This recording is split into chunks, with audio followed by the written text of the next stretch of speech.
Hi guys, ഒരു വലിയ കൈക്ക് വേണ്ടിയിട്ട് ഒരു കുഞ്ഞു ബ്രേസ്ലെറ്റ് ഉണ്ടാക്കാൻ പോവാണ്. ആ കൈ ഞാൻ ലാസ്റ്റ് കാണിച്ചു തരാം. അപ്പോൾ നല്ല ഗ്ലാസ് ബീഡ്സ് മേടിച്ചിട്ടുണ്ട്. ഇത് നിലത്തിട്ട് നന്നായി പൊട്ടുന്നുണ്ട് കേട്ടോ. കൈ എന്ന് പറഞ്ഞ് വീണപ്പോൾ മനസ്സിലായി. ഓക്കെ, ഇനി ഈ ബീഡ്സൊക്കെ ഒന്ന് ലെവലിൽ കോർത്തിരിക്കുകയാണ്. അങ്ങനെ പ്രത്യേകിച്ച് പ്ലാനൊന്നും ഉണ്ടായിരുന്നില്ല.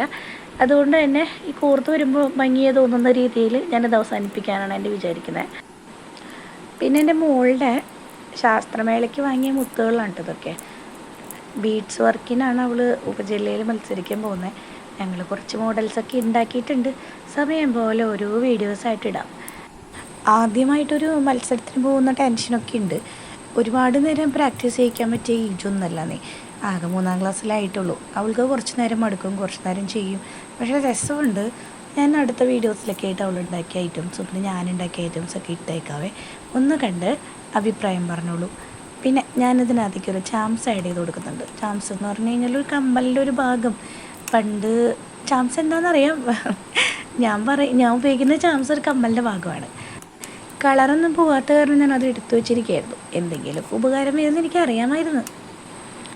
ഇത് ഇട്ട് കൊടുക്കാൻ ഉദ്ദേശിക്കുന്ന ആൾക്കേ ഞാനതങ്ങനെ സ്ഥിരമായിട്ട് കൊടുക്കാനൊന്നും വെച്ചിട്ടില്ല. ഇത് കൊടുക്കേണ്ട താമസം അത് കടിച്ചു പൊട്ടിക്കും, മുത്തുവായിലിടും, അങ്ങനെയുള്ള ഒരാളാണ്. ഇതാണ് എൻ്റെ സീഷൽ ചാം. ഇതിനകത്ത് ഞാൻ ആഡ് ചെയ്ത് കൊടുത്തു. എൻ്റെ മോഡലിനെ കണ്ടോ, നല്ല ക്യൂട്ടായിട്ടുള്ളൊരു മോഡലല്ലേ. അവൾക്ക് ഞാനത് ഇട്ട് കൊടുത്തു. ഉറങ്ങുന്ന കാരണം അസുഖമായിരുന്നു. എഴുന്നേറ്റ ഉടനെ ഇത് പൊട്ടിച്ച് ഇത് 10 പീസാക്കി കളഞ്ഞു. ഞാൻ അപ്പോഴേ പറഞ്ഞില്ലേ അവളത് പൊട്ടിച്ചാളേന്ന്. ഇനി അടുത്ത വീഡിയോയിൽ കാണാം. ടാറ്റാ.